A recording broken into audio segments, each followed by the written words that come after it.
Usually I would start up and do the whole mic check thing. So I have the microphone on, but I don't plan to be talking a whole lot. So if you can hear me, great. If you can't, not a big deal either.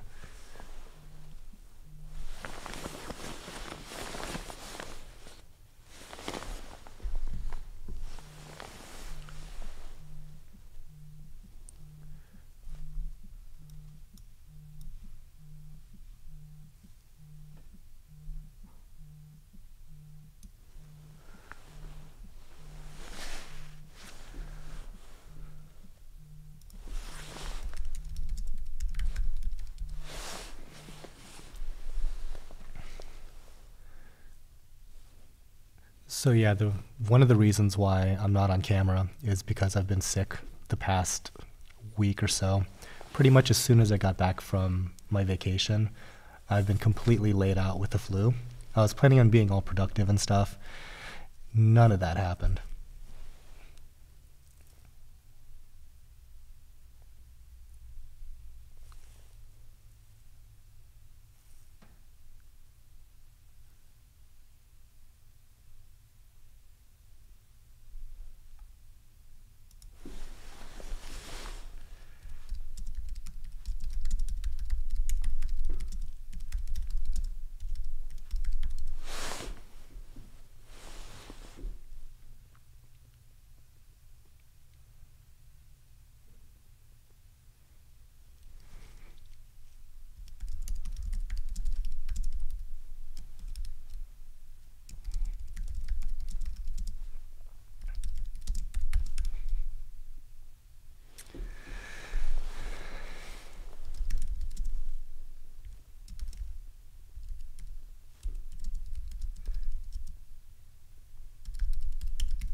You can probably all just hear the little keyboard is clickety-clacketing in the background. So one of my friends actually was suggesting I go get Advil, cold and sinus, but not the stuff that you get on the store shelves, but the secret stash that the pharmacists have. I guess that's a lot stronger, and that's what people make meth out of, I guess. But believe it or not, as bad as my throat sounds, it's actually getting a lot better. So I don't know if I'll take his advice on that, but we'll see.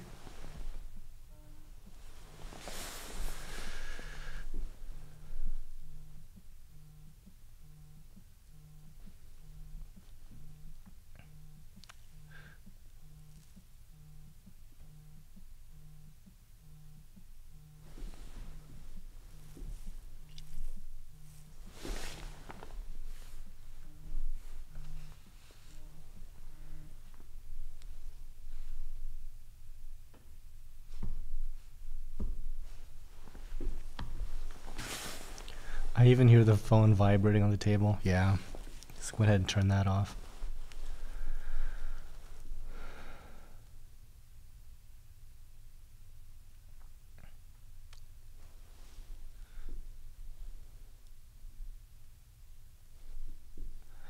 And yeah, am I in QT? I should have been, because I tried to, and then I got Ben sick anyway, just from about 10 minutes of just being around.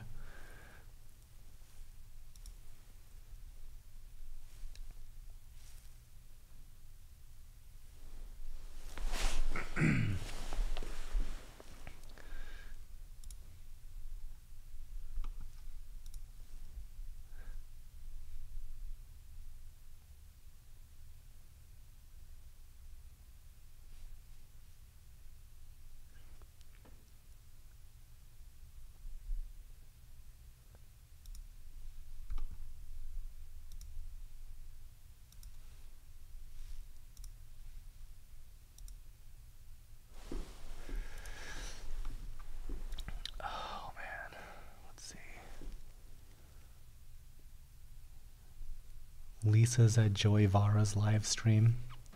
He only had 10 people. Oh, that's too bad. Or maybe that's good. I don't know what he's used to seeing. Hot toddies. You know, I usually don't take a lot of medications or anything like that, but I've been like taking NyQuil and stuff, and that might have been like a huge mistake because I've been just up late coughing like crazy, and that's just taken a huge number on my voice here.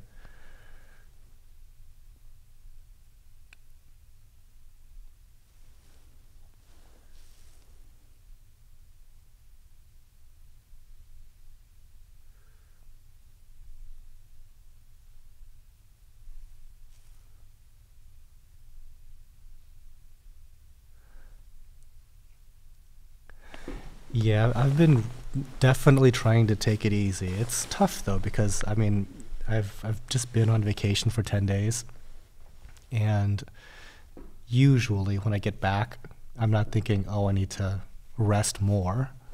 There's usually like a lot of stuff that I've kind of let get backed up work-wise that I need to really jump on, like I don't know, taxes and stuff.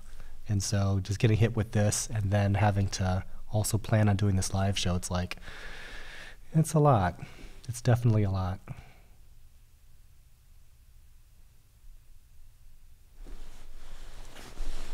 And yes, this is the best that I've sounded pretty much this whole week. Like yesterday, I was pretty certain that I wasn't going to be able to talk.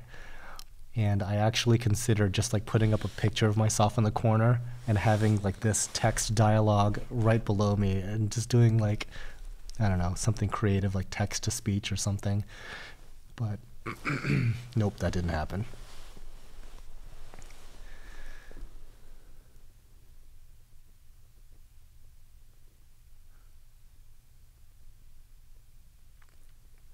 Yeah, I need to do something about the cough, but like I said, I think that it's only like a day or two, and I should be fine. But if it goes back the other way, then yeah, I'm loading up on the meds.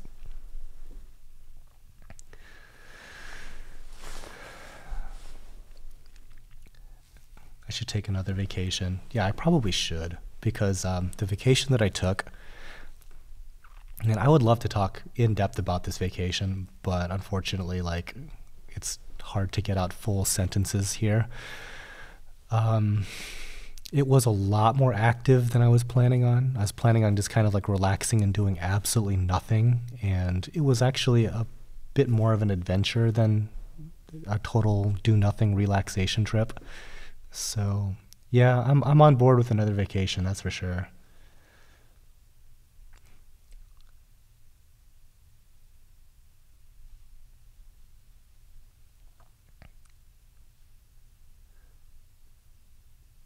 So Harkins, at least you'll have a massive tax write-off with the new building. So I've hired this accountant, and we're kind of going over all that, and you'd be surprised at how little tax break you can get with a building like this, because with depreciation and stuff like that, the vast majority of it is spread out over 40 years. So I'm looking at about 2% that I could put off or deduct. But I don't know. We're going to obviously look at that in the coming weeks here. I'm still very much in the flu mindset, not even in the tax mindset.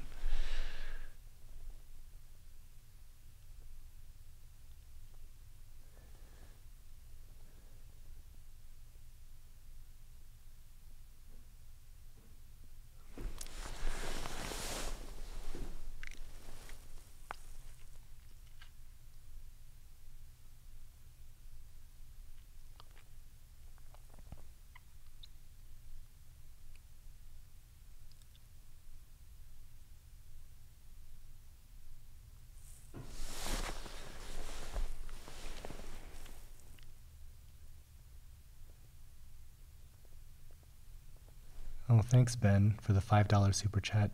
Get some ginger root and eat it raw. Only one small piece a day in the morning. Get well soon, sir. Oh, thank you. I actually did have some. Oh no, it wasn't ginger. I had ginseng. I had like this chicken and ginseng Korean soup. That was really good. But I think that like when you're in the full-on throes of the fluids, there's only so much like good eating will do for you. I think that eating anything at the time was kind of a victory.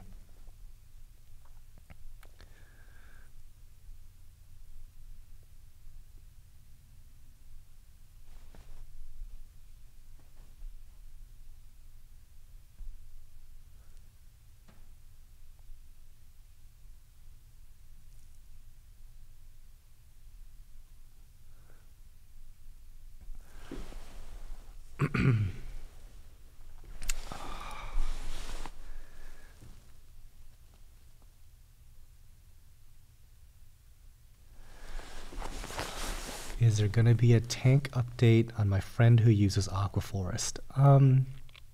I did a video on his tank, what is it, like maybe a month ago or something like that. We'll take another look down the road, I'm sure. Actually, he and I have been like trying to hang out for like the longest time, and we've been, I mean, he owns his own company, I own my own company, and when you have two friends that are trying to like, you know, run companies, getting time to actually socialize is really difficult. So that's been something that we've been trying to get on the calendar forever, just to like, hey, let's hang out one day. But yeah, if you're into Aquaforest, he's definitely somebody that's very much into the details of all of that. He was on a live show in the past as well. Will you be coming in front of the camera with a running nose? No. So the reason why there's no camera is because there's an entirely real possibility that I might have to hack up something really gross, and that just does not need to be immortalized on the internet. I can't believe you're actually doing the stream. Yeah, me either. But this is a shorter stream. This is just the SPS live show. So it's I think 105 items.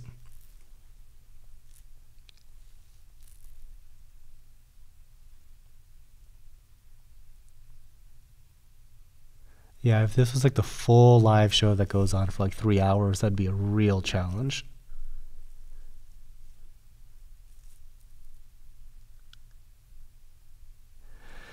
Brandon Ellis, what's the best remedy for speedy recovery of Montipora ravaged by nudibranchs? So a lot of that, like a lot of the dipping and those types of activities, they're only so effective. Like, I would be more concerned about trying to remove eggs if you ever see them, and leaving the actual removal to fish. Things like different types of wrasses, particularly Melanaris wrasses, and leopard wrasses are also a good choice. But until I kind of discovered the whole wrasse army to deal with nudibranchs, just dipping them and everything like that wasn't that effective.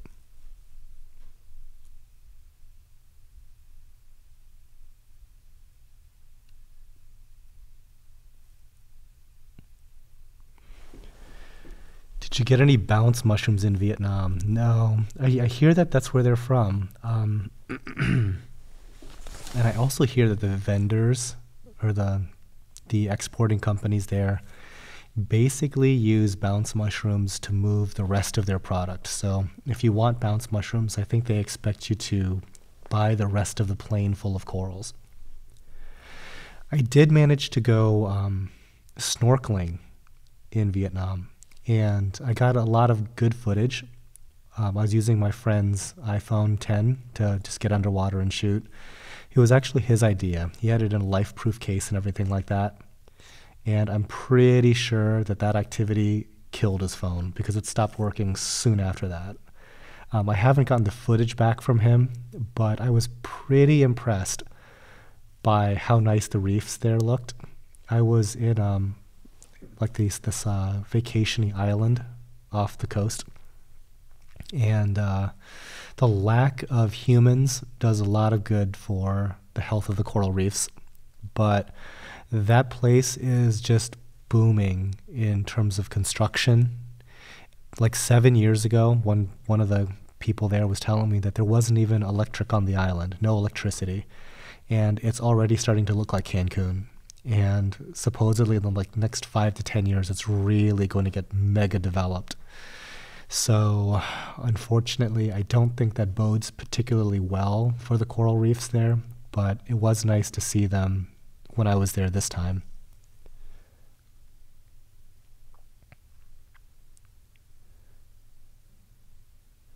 And once I do eventually get some footage of the snorkeling part, I'll do a little like travel-y type vacation thing about Vietnam, because it was a very interesting time. But yeah, between not having the footage and getting sick, that kind of derailed that. But it'll come soon.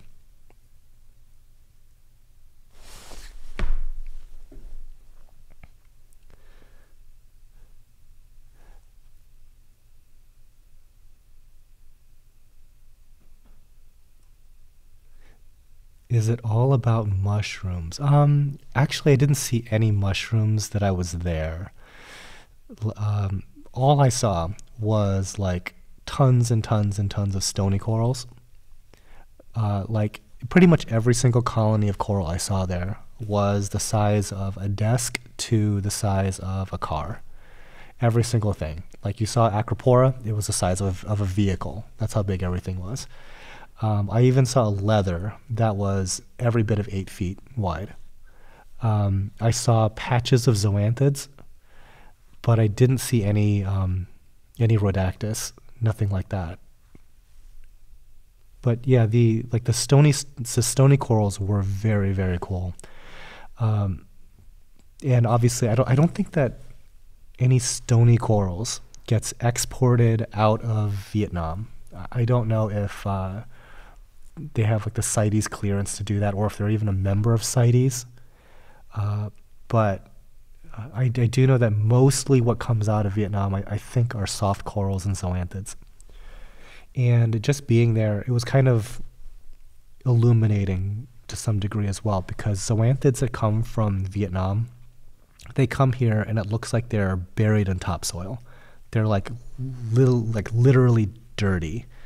And I can kind of see how that occurs over in Vietnam, because like all the land masses aren't calcium carbonate. There's not like limestone everywhere. It's like this almost dark brown, like volcanic rock.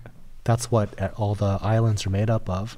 So as that stuff erodes, I think that it basically makes this like a dusting of just dark material. And that's what comes on all these zoas. It's okay, can you just leave it there? Just leave it there. My mom brought me some takeout Japanese food.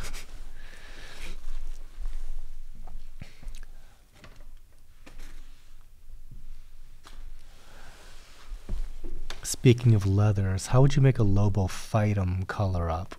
It's awfully brown at the moment. Aren't they basically brown though? I mean, do they really color much beyond that?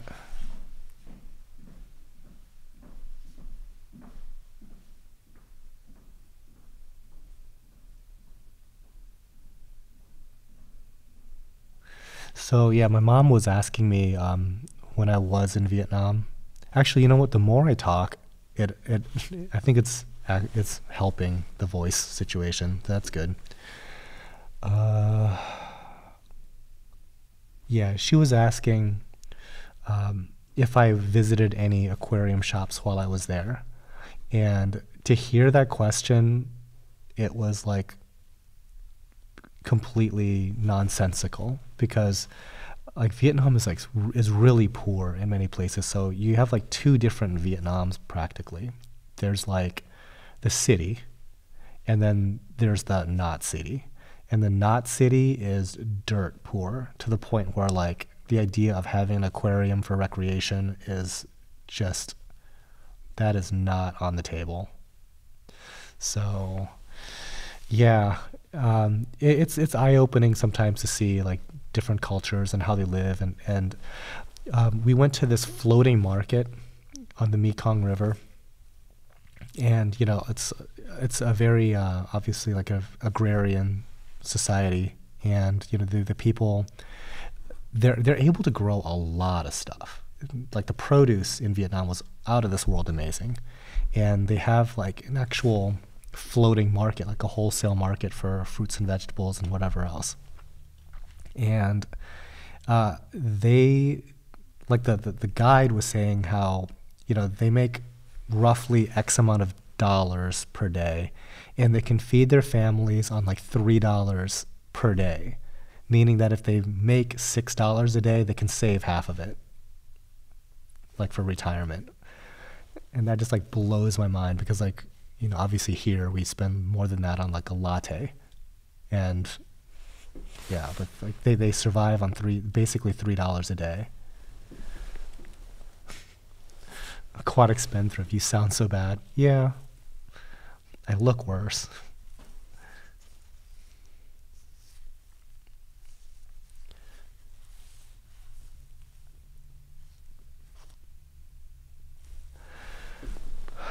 Okay, AJS Dirt Biker. Are all these corals what you see is what you get? Most of them, yes. So if you see, like I'm looking at item number 23 right now. That is a what you see is what you get item. If you see a circle pop up that says that there's like 5 of a particular item available, that is not a what you see is what you get. You're going to get something that looks pretty much indistinguishable from that, but it's kind of a placeholder. Now, there are certain instances of corals that we have there that are both multiples like that. So let's say a rainbow Montipora, for example. So the ones that are marked, you know, 5x, those are going to be stock items. But if you desperately want a what you see is what you get rainbow, there's a few of them sprinkled throughout. So you can kind of pick and choose.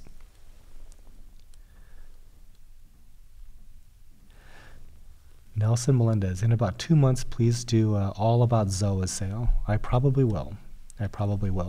Actually, next week is going to be well, we used to do like an LPS only live show, but it's kind of limiting. So we're basically doing the soft corals and LPS live show, and that will have a mixture of zoanthids available there too. Nanofish 180. You need soup. How cold is it in Ohio? It was actually really warm not that long ago. It was about 60 degrees 2 days ago. It's probably, excuse me, about 30 degrees now.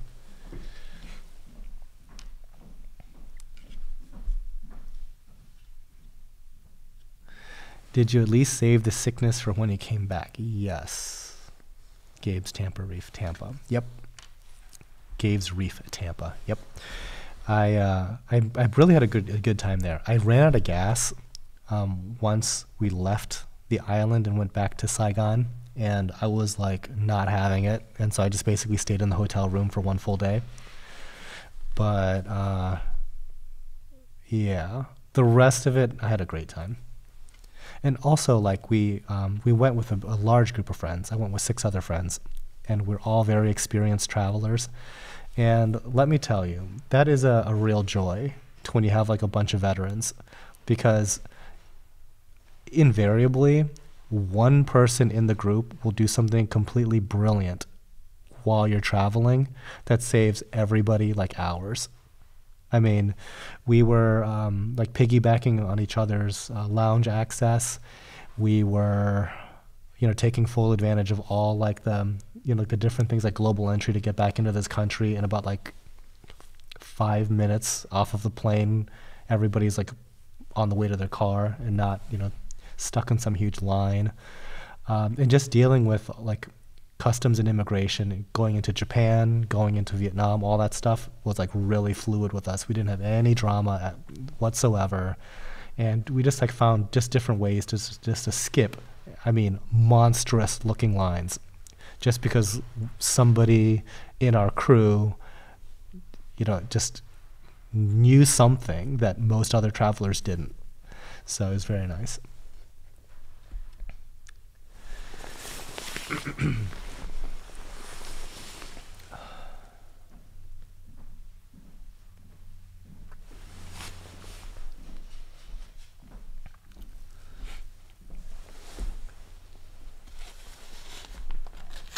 Thanks, Mom.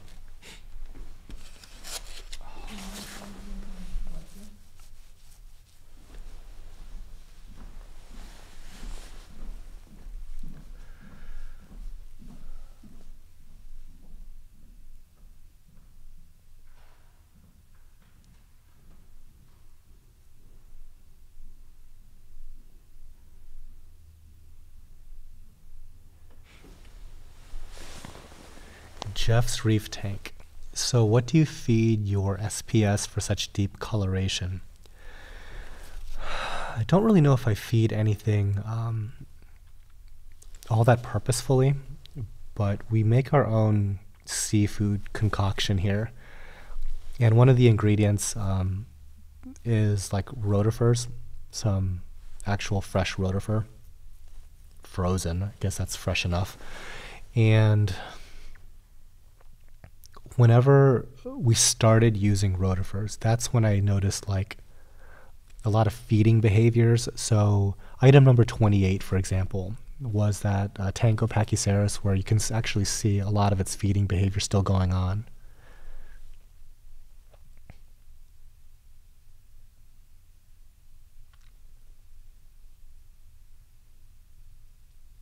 And speaking of one of the friends that I went out with, Lawson Sutherland in chat there. What's up, Lawson? It seems like you're one of the few people that actually dodged getting the illness. So the 3 wives at some point in the trip got sick. One of the husbands got sick. And then there's me.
Travis Gonzalez, any good SPS for a beginner?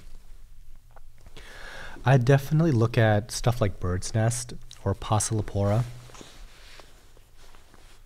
That's probably a good place to start. And plating MONTIPORA tends to be very fast growing and beginner friendly.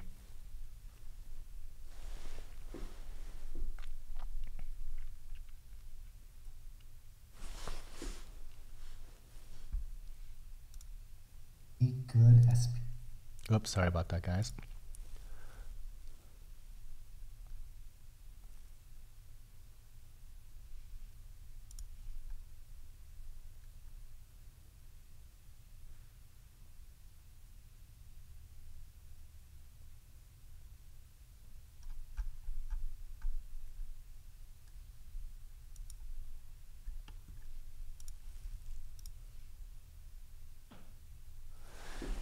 Yeah, kind of dying right now.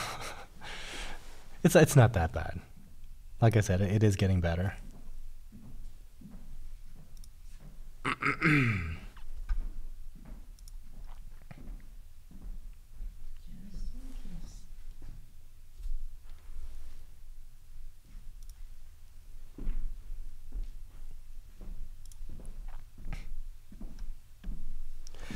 Then get some expectorant.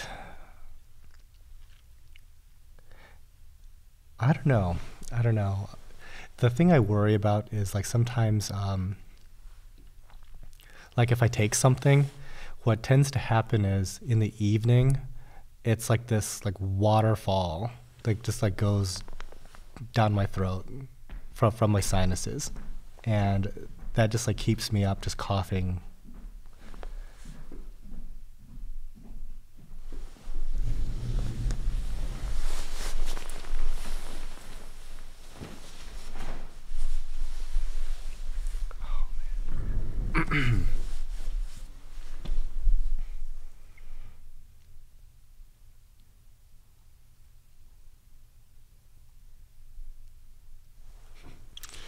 And if you think I sounded bad now, oh my gosh, like the last few days, I mean, there was a coin flip chance that I wouldn't even be able to talk for this live show. Like zero talking. There was a stretch there, and I talk about it like, oh, it's so long ago. It was like last night, where I probably couldn't say 3 words in a row without coughing uncontrollably.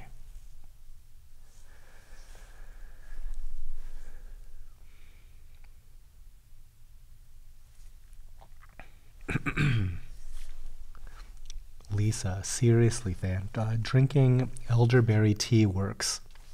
Also, a mixture of fresh ginger, garlic, and lemon. Boil with water and drink. You can even add bourbon. That actually does sound pretty good. That Advil cold and flu is good stuff.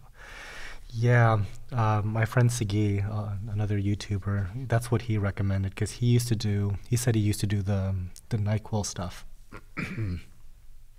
And his wife had the like the real strong stuff, the Advil cold and flu behind the counter. And he took that one time. He said that's completely different stuff, and he no longer uses the NyQuil.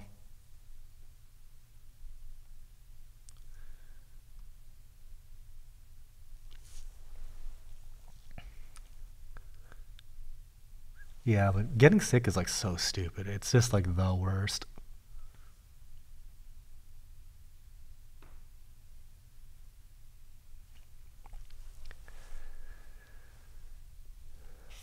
So Stu Bender, what's the difference between Acropora and Anacropora?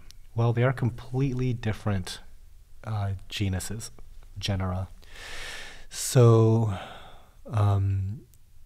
you can kind of imagine that an Anacropora, it resembles a cross between a Montipora and an Acropora. But that's kind of like oversimplifying. Like all the real details are in like in the polyp, and a lot of it comes down to like microscopy and stuff like that as to how they're different. But for layman's terms, it's kind of like similar to like a Montipora setosa, but it has some more branchy Acropora-like qualities.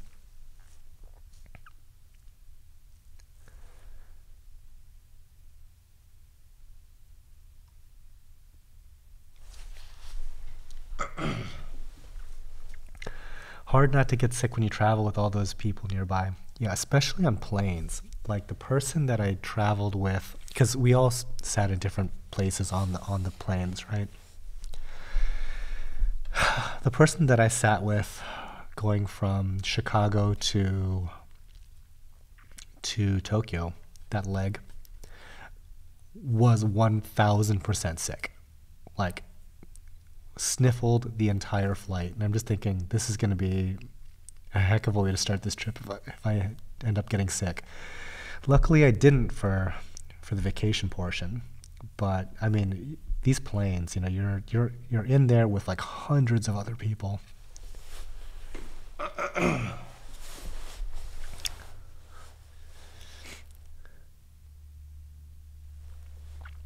So something good about flights. 3 different legs of my trip were on 787 Dreamliners, and I have to say that is a really impressive plane to fly around in. It's really cool.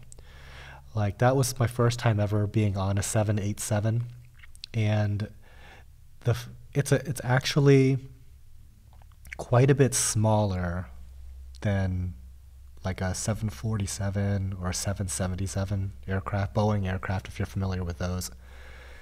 But it's silky smooth in the air. It's quiet. It has a ton of just head space, so you don't feel like crouching or anything. Excuse me.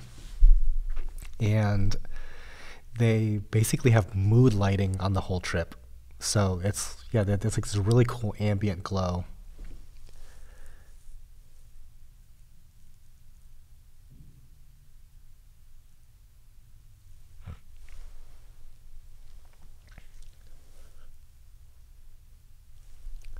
D-regs or dregs. Is there a way to tell by looking at the polyps on a frag if it's going to be tabling or branching? No, not so much. Because usually it's how it's eventually going to grow out.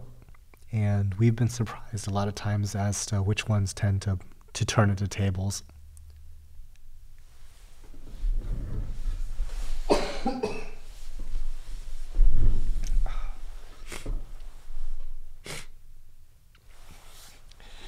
Yeah, Lisa, not into flying.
Oh, poor thing. I'd make a soup if I was closer. Oh, I appreciate it.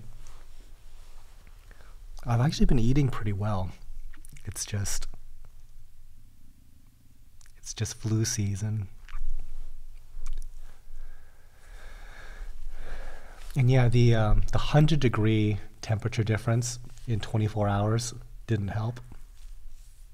We literally left Saigon when it was 90 degrees there, and then we got into Chicago right at the start of the polar vortex, so it was like -10. The next day in Chicago, the temperature dropped to like -30, and 1,500 flights were canceled at O'Hare. So between that, the 24 hours of actually being in planes, plus the jet lag, it was asking a whole lot for me to dodge the flu once I got to Ohio.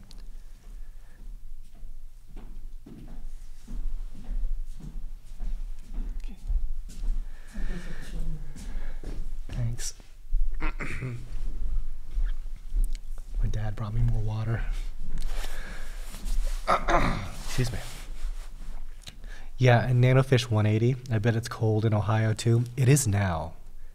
But the only thing that's consistent about Ohio weather is that it's like super inconsistent. So like 2 days ago, it was no joke like 50 degrees. And it's 30 now. And it like the temperature drops 30 degrees just overnight like that. And that is so bad for you.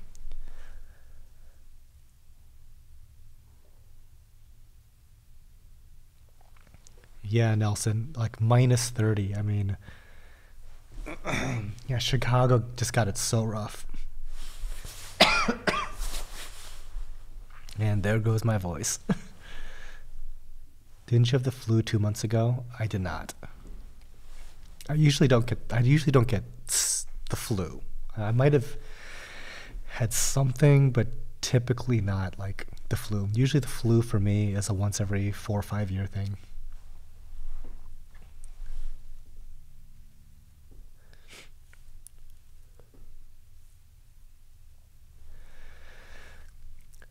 What's the size of the frag plugs?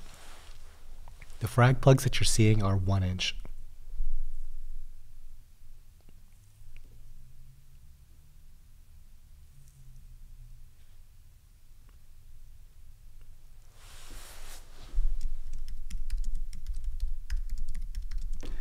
I'm gonna start typing more because I have a feeling that that's gonna be the way that this show is gonna trend, because my voice is like, okay, that's enough.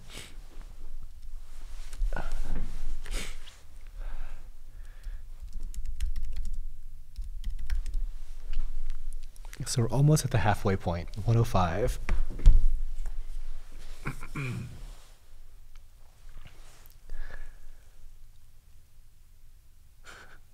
You can tell your live stream is going too long when you lose your voice. Yeah, I barely gained my voice to even do the live show. Just to lose it again in like a half hour. It's ridiculous.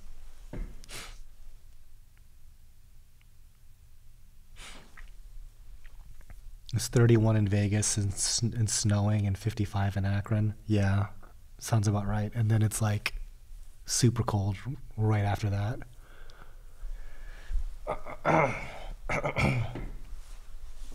Kudos to you, Than, for not postponing it.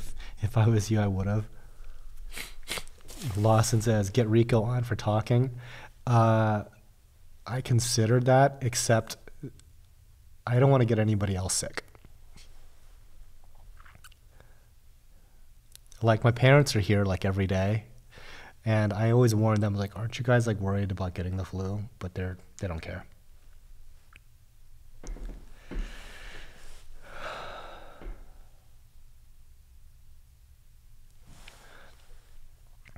Mind boggle. When you started out the reefing, did you experience any failure? I've kept a small softy nano for 5 years, but I'm not doing great at SPS.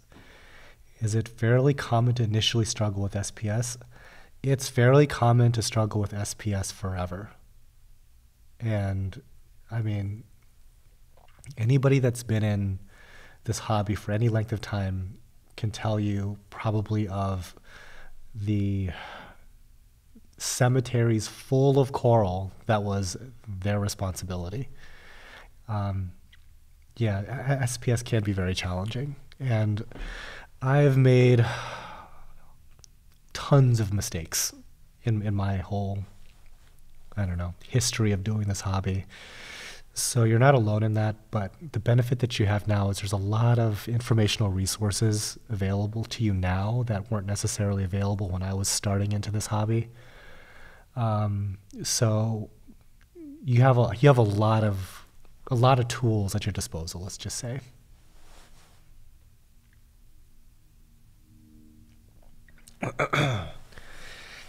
Greg Jones, hey Than, when do the frag tanks arrive for the new building?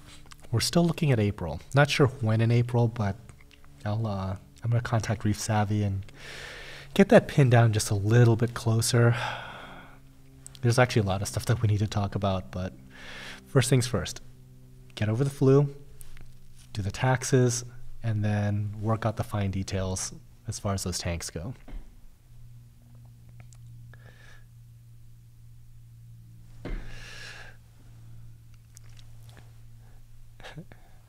And Mark, yeah, it's like this is like the ASMR show. What's really creepy is I think that it's easier to talk in a whisper than actually using my voice.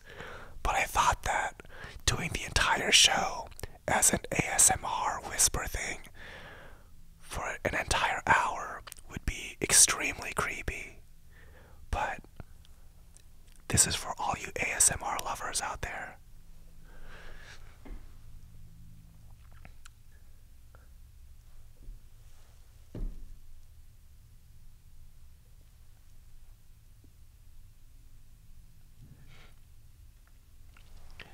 And yeah, it looks like Mark is going to be going live at 2 p.m. his time, so that might be a little bit more of a chatty stream than what you're seeing today from us here.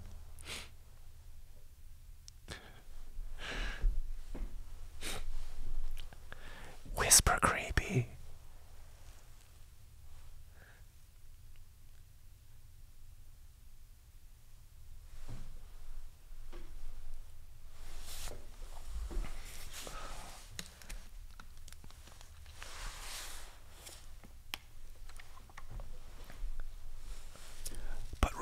It is way easier to talk in a whisper.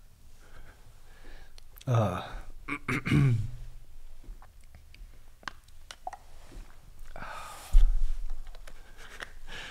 everybody's like frantically hitting the volume button off.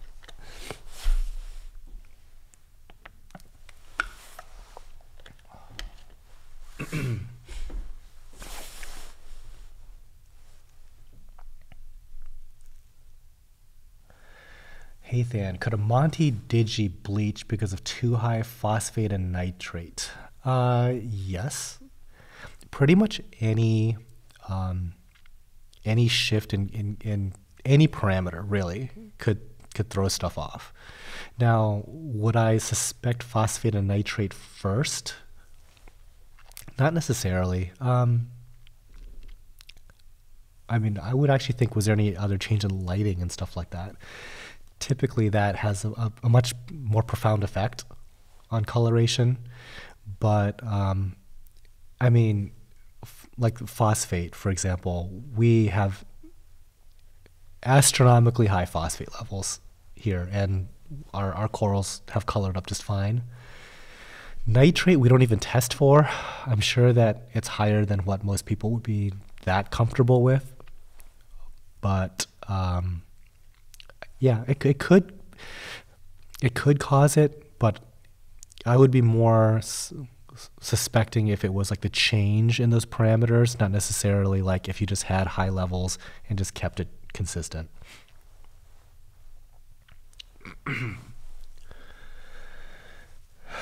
AK Reef Boy 907. Do you guys ship to Alaska? Yes, but I think it's an additional fee.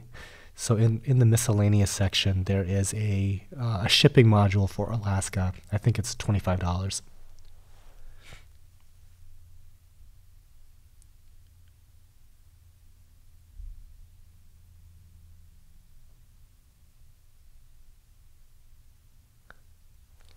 Yeah, white colored corals can be scary because they do look like they're next to dead. And some of those bottle brush style Acropora tend to be just like mostly white with a little bit of blue at the tip.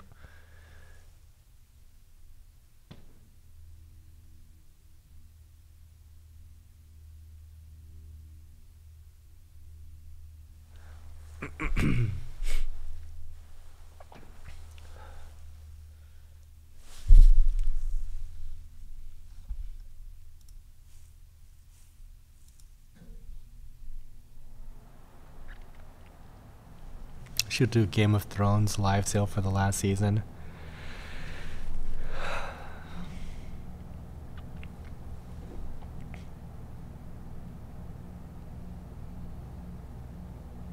I can barely get myself to watch that show right now. I'm not the biggest fan of the program. I mean, I think I loved the first 4 seasons of it, but the later seasons haven't done it for me. I'm gonna watch this last season out of like an obligation to do so, but it's just not quite the same.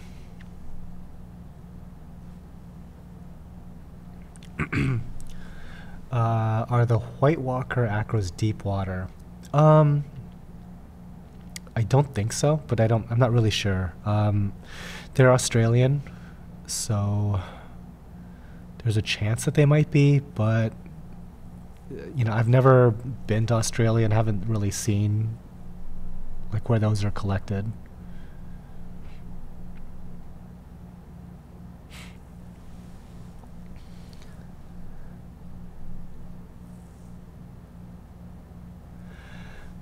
Robert McGarry.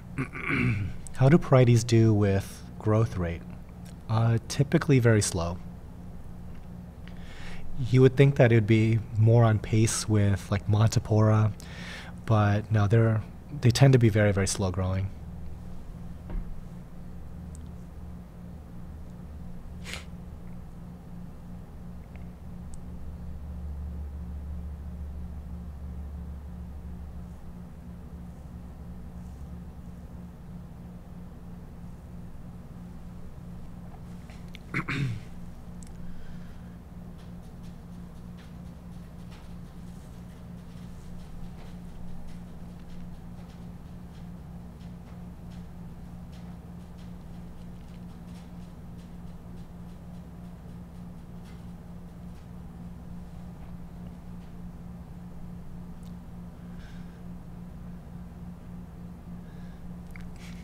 Next trip, Australia.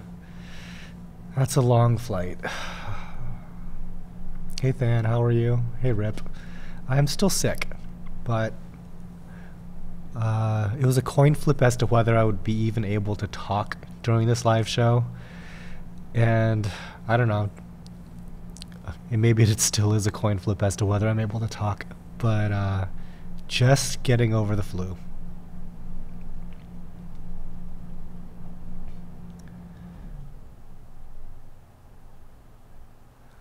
I would like to go to Australia at some point.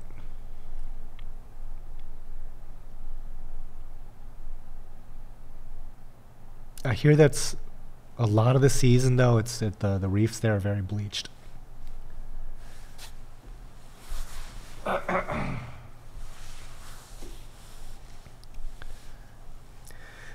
Greg, how did the greenhouse do in the polar vortex? That's a great question. It did absolutely amazing. So, if, like, believe it or not, we probably had -10 and it'd be like -30 with wind chill. And our tanks stayed 76 degrees. So it was basically just perfect. It was completely unaffected by the outside temperature. And what's crazier is that we're planning on increasing the size of the heating coils in each tank. And there's going to be a couple of different reasons why we're doing that. But as a result, it's going to increase the heating capacity. So pretty much, unless, I don't even know, like, unless it's so cold that it functionally stops my heater from working, there's no issue at all with however cold it is outside. Like, it simply kept the tanks at a perfect temperature the whole time.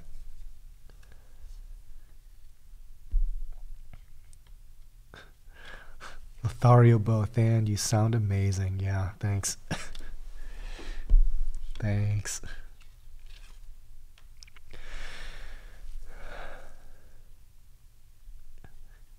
Will you do a video with your plumber? He's the real MVP of the new construction. I'll ask him. I'll ask him if he wants to do one. You know what? The funny thing is, I bet that he would love to do it. Like, he loves to talk about plumbing and the work that he does plumbing.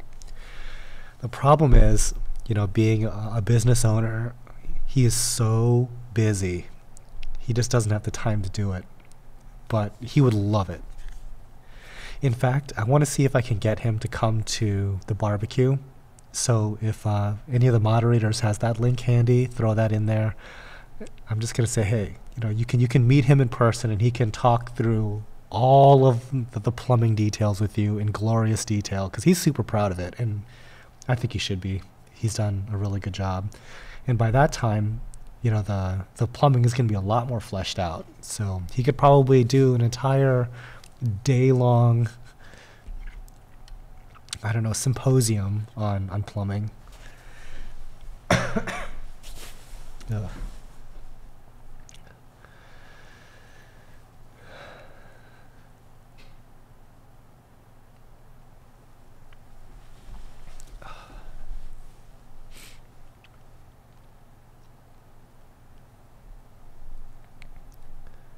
What number are we on? 68? Good. Not that I don't love being online with you guys, but oh my gosh.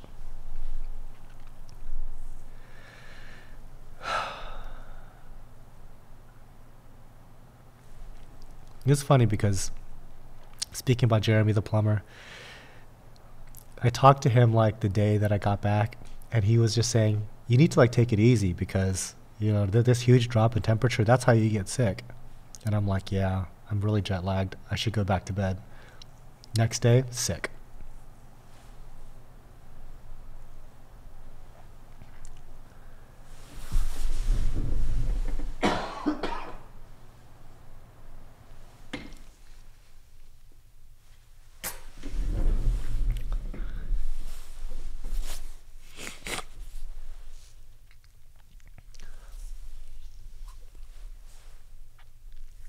Hey, Dave's Nanotanks.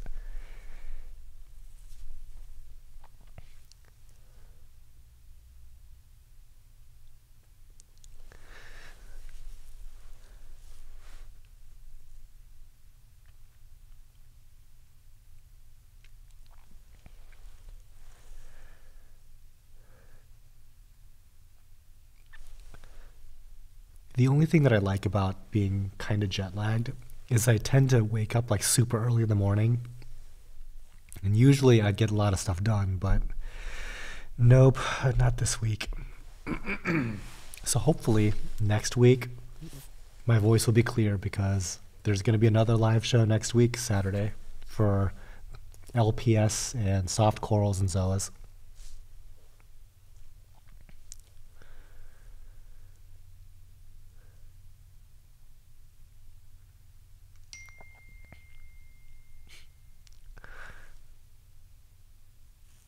It's weird without the face cam. Trust me, it'd be worse. It'd be a lot worse with the face cam. I thought about like doing the face cam, and actually Lawson in chat was like, you should do it because people would like to see it be real, and like, you know, the sick fan, it's good for the views. I'm like, there's a chance that I might cough up a lung, so no, nobody needs to be seeing that. So if you want to imagine what I look like, imagine me, but like a zombie version that's 20 pounds lighter. That's probably what I look like.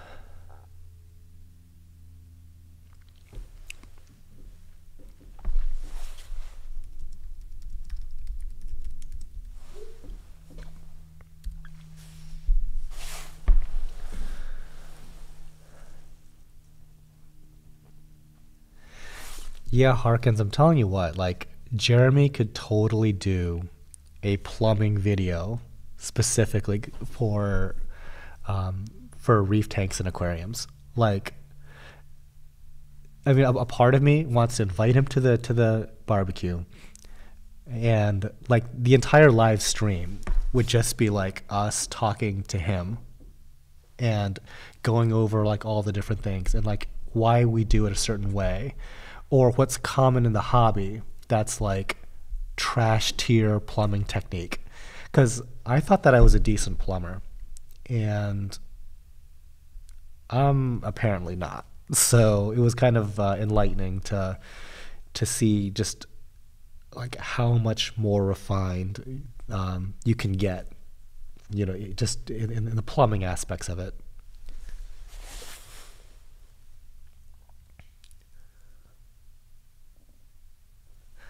Tech gear talk, weight loss.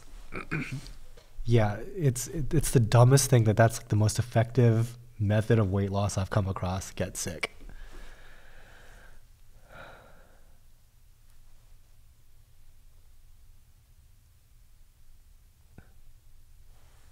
Chronic player. Yeah, I do remember that. Glad you enjoyed your trip.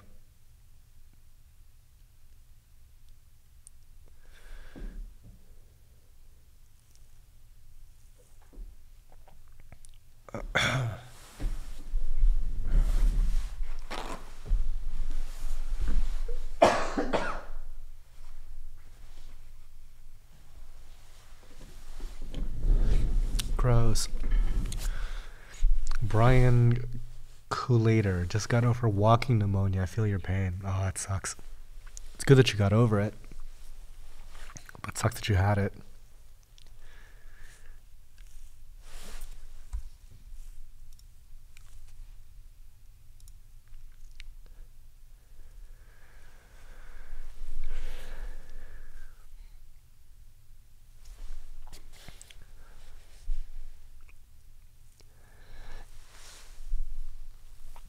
Yeah, that Darth Maul Porites.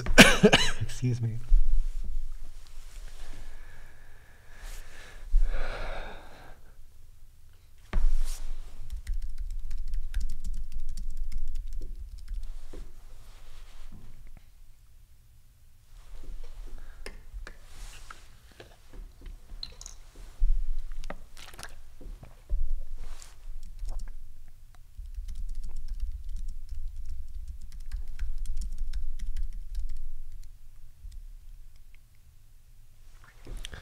Joseph Bennett, can encrusting Monty's touch? Not really. They do fight and kill each other, but they do it very slowly.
Boy.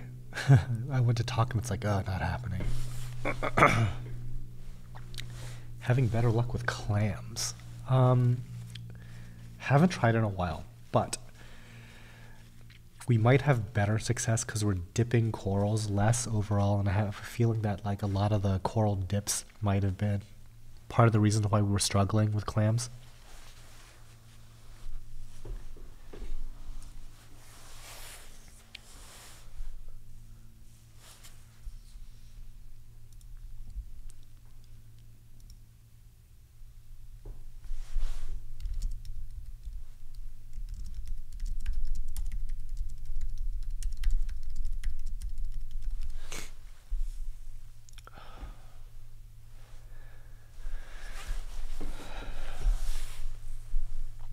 And yeah, quick tip, don't get sick. It's very overrated. Do not recommend.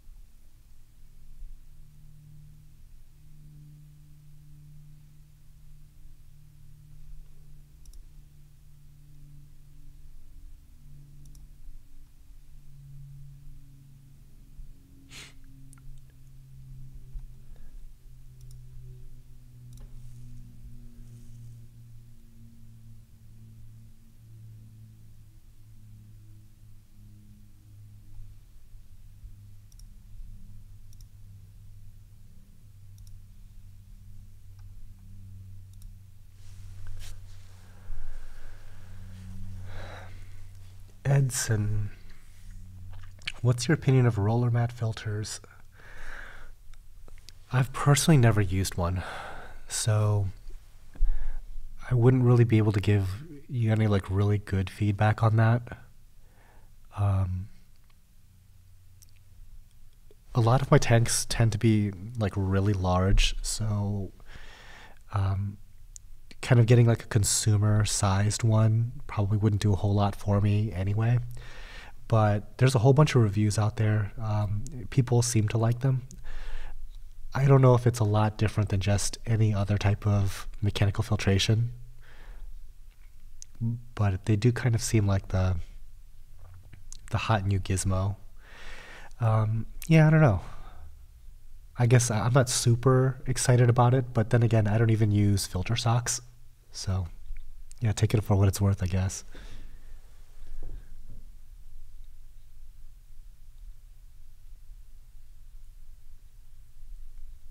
Yeah, I don't even do really any mechanical filtration short of siphoning detritus out of my tank directly.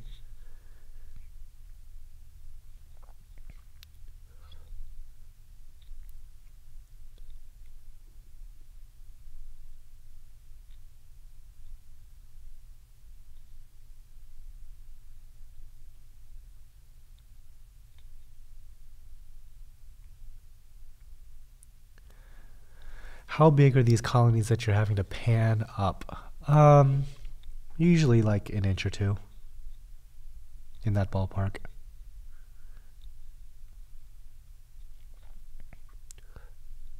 Yeah, it's sometimes hard to get a scale for reference, but they're definitely larger.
Okay, I'm gonna be right back. I need to blow my nose.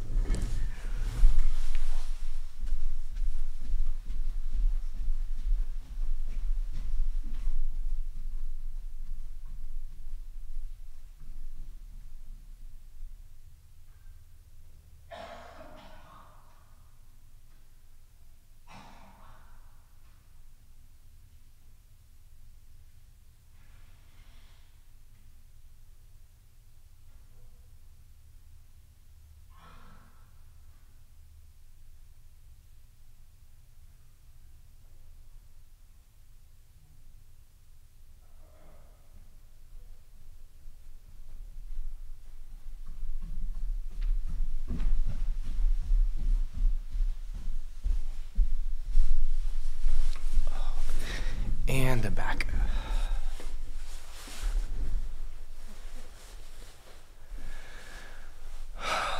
Secret jellyfish. I am pretty sure that it's PAVONA. I still need to do a video about that though, because there's certain things that are kind of borderline when it comes to looking at those. Especially with STYLOCOENIELLA and PAVONA and LEPTOSERIS. And I mean, not that this is like a super scientific taxonomy channel, but it's kind of interesting to take a really close look at it, just because it is kind of interesting. I'm pretty sure that it's a PAVONA though.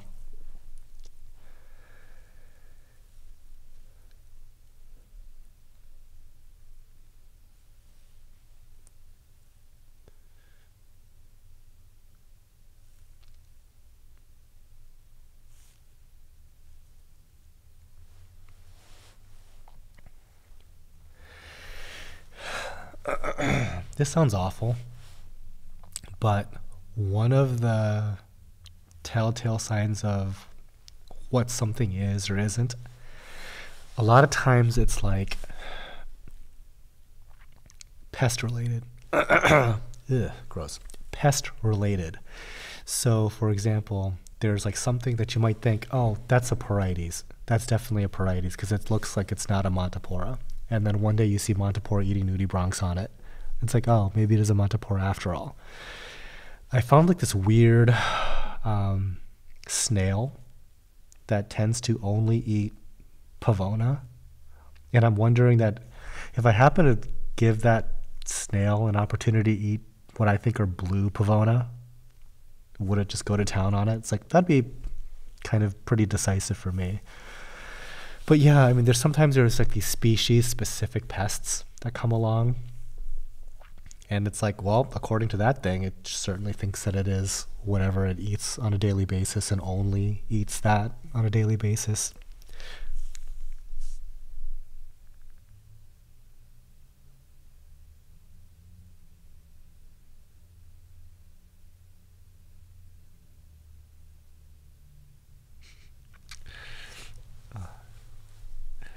Thanks too, please.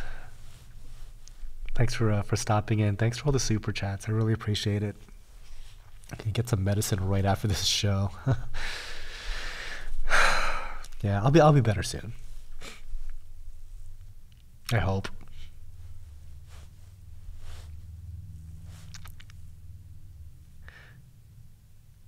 We're coming down the home stretch.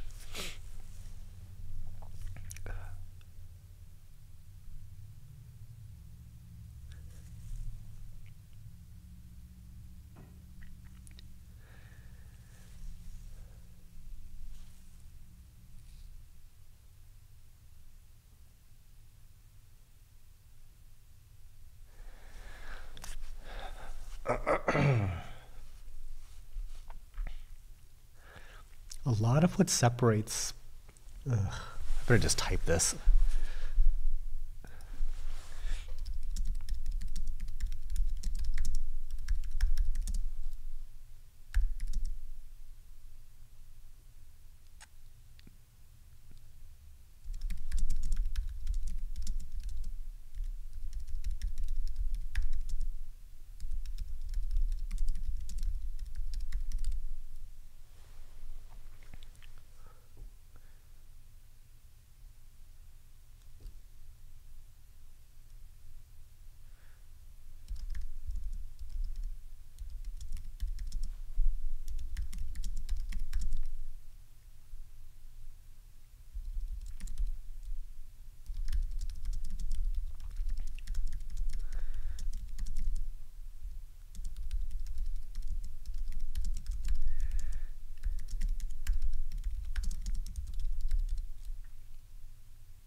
Yeah, Eric. Just getting over the flu here. It was a coin flip as to whether or not I'd be even able to talk at all. And my voice kind of like comes and goes. And like towards the end of this stream, it's definitely on its way out.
Yeah, shouldn't stream. But we're almost over. Almost done here. Got 5 minutes left.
All right, guys.